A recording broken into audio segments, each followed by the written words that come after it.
Ops, wait lang. Huwag ka muna mag-scroll at syempre magbibigay tayo ng ating word of the day at sagutin natin ang tanungan na to. Ang sabi dito, Samuel, a researcher in the Philippines. One time he visit to other country in order to conduct study about the policing system of the said country. Okay, the question is, what method did Samuel use? So, ang katanungan natin dito is about to sa comparative policing system natin, no?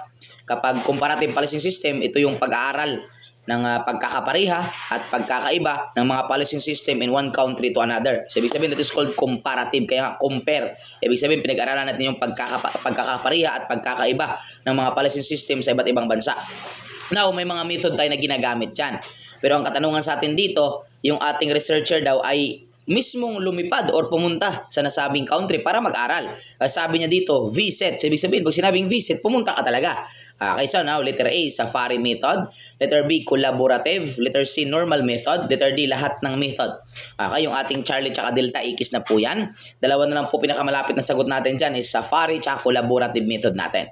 Okay, tandaan natin class, no, yung ating tinatawag na collaborative method at saka safari method, yan yung mga pamamaraan natin sa pag-aaral ng pagkakapariha at pagkakaiba ng mga policing system in other country. But take note, ang collaborative method kasi from the words collaborative ko. Ibig sabihin, hindi siya pumunta, hindi siya bumisita sa other country, kundi nakipag-communicates lang po siya sa mga foreign researcher. That is called collaborative. From the word itself, communicates, collaborative. Pero kapag safari method naman, tandaan natin, dito na yung researcher natin is mismo nagbisita sa ibang bansa, pumunta sa ibang bansa para mag-conduct ng study. From the letter F na lang yung ano natin. Yung gawin nating mnemonic dito is yung letter F sa safari. Yung F. Pag sinabing F, fly. Ibig sabihin, fly. Ibig sabihin, bumisita siya, pumunta siya sa ibang bansa. Ayun. Kasi ang collaborative communicates. Ang ginawa niya, nakipag-communicate lang sa mga foreign researcher natin.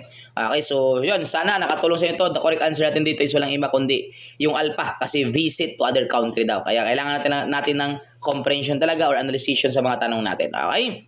At ito pa din ang inyong lingkod, your Mr. Word of the Day, Emmanuel Damastor Schumann, Villa Isabelalos sa CBRC National Lecturer and Registered Criminologist. Nagsasabi sa inyo na para pumasa sa examination, kailangan natin ng baso siya at tsamba. Baso siya, basa, sulat, and share, sabi ng tsamba, tiyaga, sipag, at manalangin bawat araw. Thank you so much. God bless you all.